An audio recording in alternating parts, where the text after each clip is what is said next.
Hello everyone, thanks for joining me again. I'm going to do this video slightly differently to the last video I did.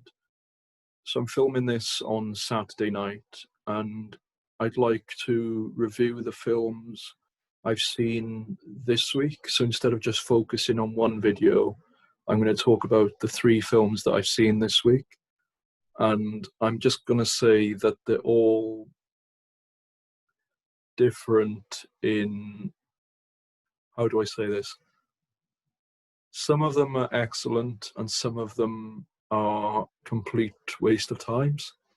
So the 3 films I'm going to be reviewing for you in this video are Babyteeth, An American Pickle and Unhinged.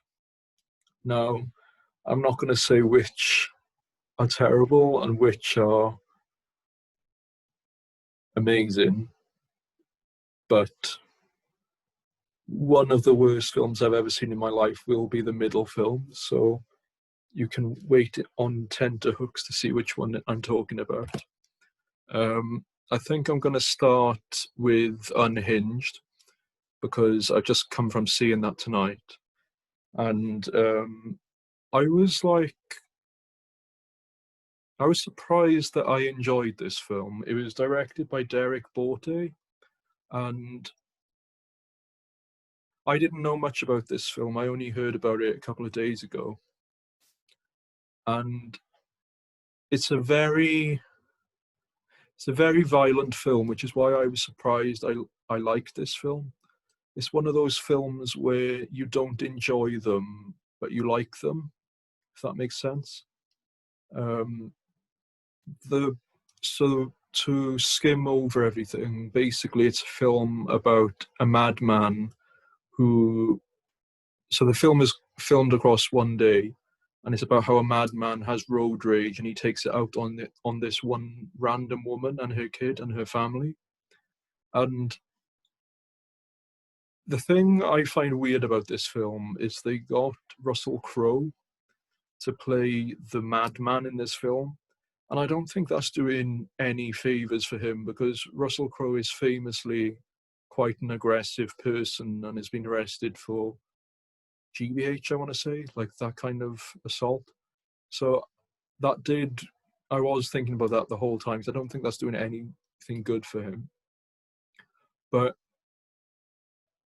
I don't know why I like this film because usually like blood and violence and all stuff like that really makes me scared. And some people actually did walk out of the cinema tonight, and I don't blame them because it is quite gory. It's rated as a 15 in the UK, but personally I would have made it an 18. Yeah, it's a really interesting film because it's like I just don't know how to describe it. It's almost a dark comedy without, like, the script is really well written. Even though he's like an aggressive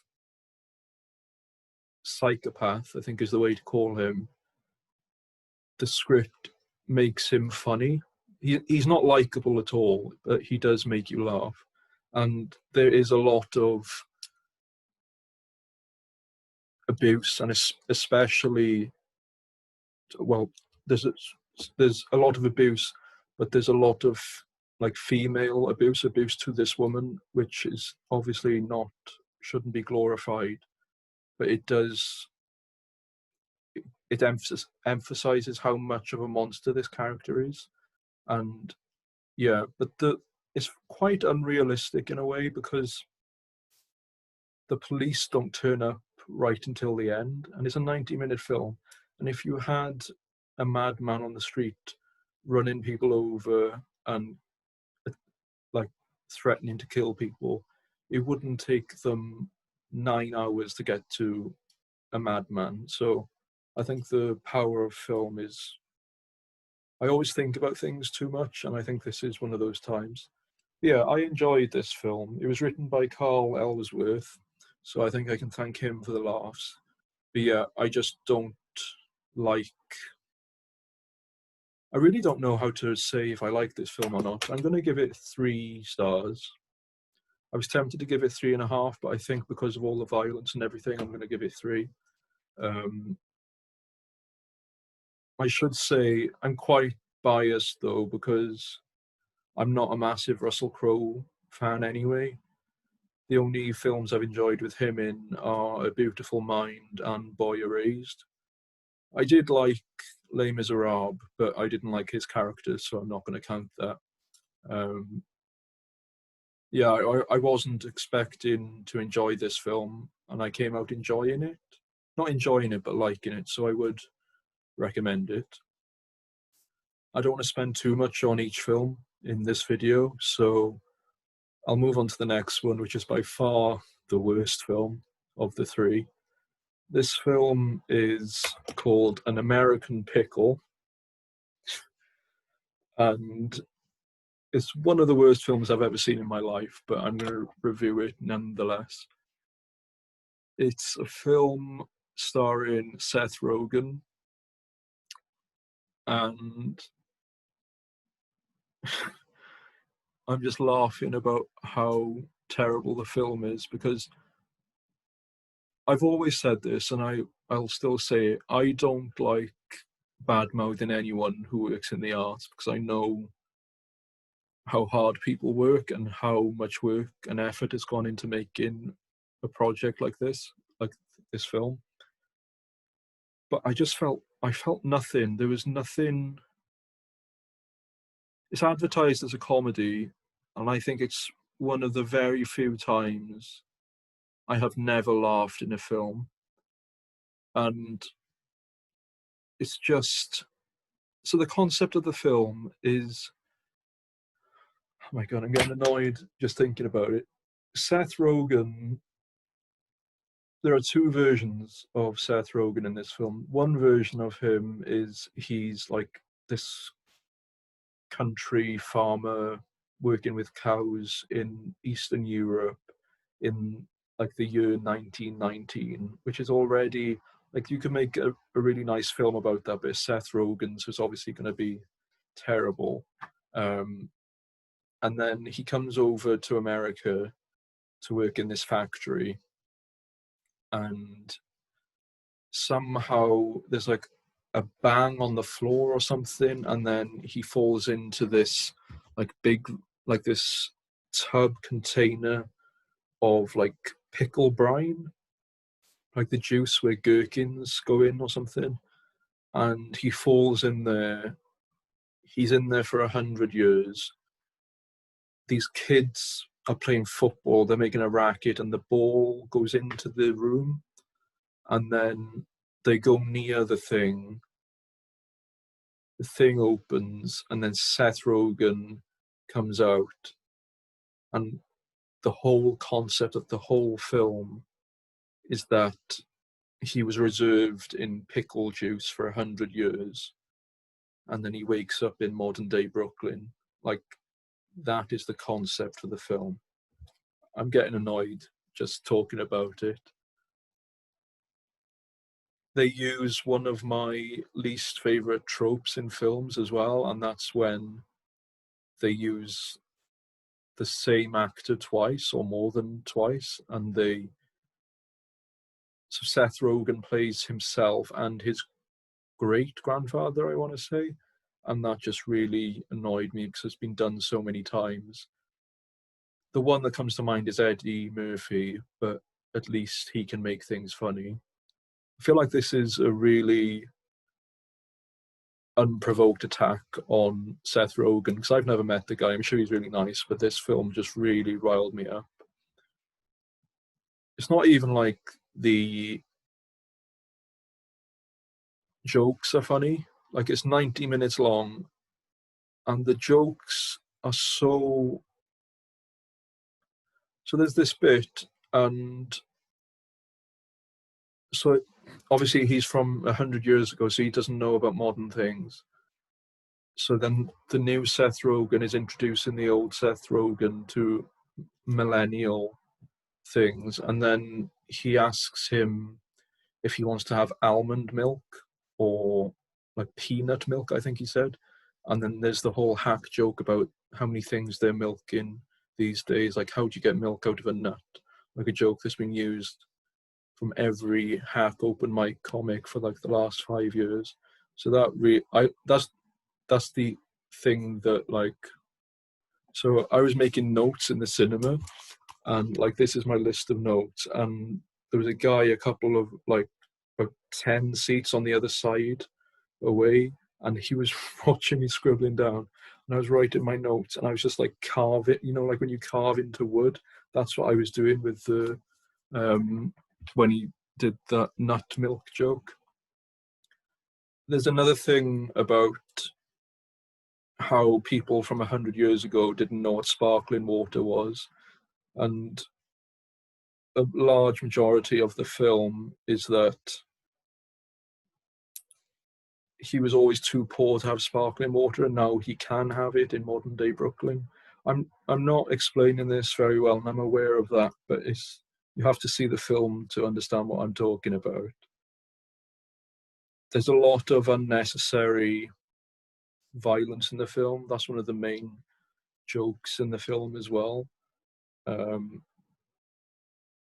think the only good thing about this film is there's a scene where like modern day Seth Rogen, is in a cafe and he's wearing a mustard jumper. Like that's the only thing I actually liked, because I really like mustard colored clothes. And you know how bad a film is when that's the only good thing. So I'm going to stop ranting about that. I feel bad. I don't feel bad, but I'm going to give this film 1 star because it deserves something for being made, but it shouldn't have been made. So that's why I'm going to give it 1 star. And then the final film, so my favorite film that I've seen this week, I've seen it twice, is called Babyteeth. And it was directed by Shannon Murphy. It's a really good, it's really beautiful film. It's like an independent Australian comedy drama. And I knew this going into it. It was Shannon Murphy's first film as a director. But if I hadn't known that, it would have like blown my mind because it was so good. And the writer, Rita Calnage, it was her film as well. So it's a brilliant debutorial, is that a word? I'm not sure. Film from the writer and director. The idea of the film is it's a film about a teenage girl with cancer. So it's kind of like my sister's keeper-esque, but it's very modern and very funny as well. So the main actors in it are Tom Wallace, who plays Moses. The main character is Miller, who's played by Eliza Scanlon. And then the parents are Anna, who's played by Essie Davis. And then Ben Mendelsohn, who plays Henry, the father. And they're all really funny. They all have comedic parts, but every single one of them are also unlikable and have flaws. But the whole story, you're with them all the whole time. So there's Anna, Henry, and Miller. That's the family, mother, father, and daughter. And then we get introduced in the first scene to Moses, who later on becomes Miller's boyfriend. But it's kind of like a grey area because we find out that he's 23 and she's 16. So it's like cringe and awkward to watch because it's illegal, but like you forget about it. I know that's a bad thing to say, but the chemistry and the way the characters have been written, you just forget about it and they just becomes a really nice love story. And I know that sounds bad when you hear that, but I think you have to see this film to understand what I mean.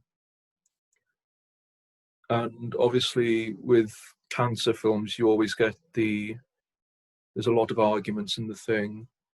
It's kind of funny because Henry, the father, is a therapist. That's his job. And one of his clients is Anna, his wife. So there's some funny scenes with that. What else can I tell you? Moses.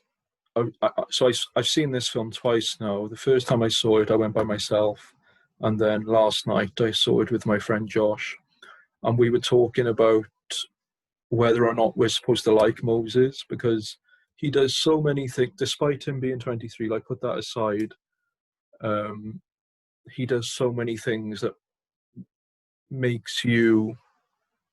It makes you. You should hate him for the things that he does. Like, he manipulates Miller and her family, but then I won't say what he does because that might ruin the film. But he works with Henry, Miller's father, to manipulate her together in a way. And I think it's kind of like an inside job from the parents and Moses. I don't want to say exactly what he does, but what I'm saying is they all do things, including Miller, in a way where you shouldn't like them, but you do anyway. So yeah, I think that's my review of Baby Teeth. It's a really lovely coming of age Australian comedy drama, and the soundtrack is really nice. I think I'm going to give it 4 stars. Um, I had to see the film twice, mainly because of how good it was, but also the ending is kind of confusing. But if you see it more than once, then things will link up and the ending does make sense. But maybe that's just me not being like clicked on, not getting it the first time. But yeah, I'd highly recommend that. So yeah, in conclusion, I'd give Unhinged 3 stars. I'd give An American Pickle 1 star, and that's being very generous. Sorry, Seth Rogen, if you're listening. I doubt you are, but if you are, so what? And then, yeah, 4 stars for Baby Teeth. And I'm gonna. I think this is the way I'm gonna do it from now on. I think instead of doing a video per film, I think I'll do videos of however many. So all of these films came out in the last week, I think, or at least the last 10 days. So I think I'm going to do this video weekly and I'll just review the films I've seen in that week, if that makes sense. Because there are some films coming out in the next couple of weeks that look really good and I'd like to review them. I think next week I might review the new Christopher Nolan film, Tenet. So that'll be interesting. I watched Inception the other day and I watched it all, but I was very confused. So I hope Tenet isn't as confusing, but I think it might be from the things I've heard online. But yeah, I'm going to go now. Let me know if you've enjoyed this video, and I'll see you in the next review. I'll put the review from last week up here, so you can watch that if you want. But yeah, have a good week, and I'll see you next time. Bye.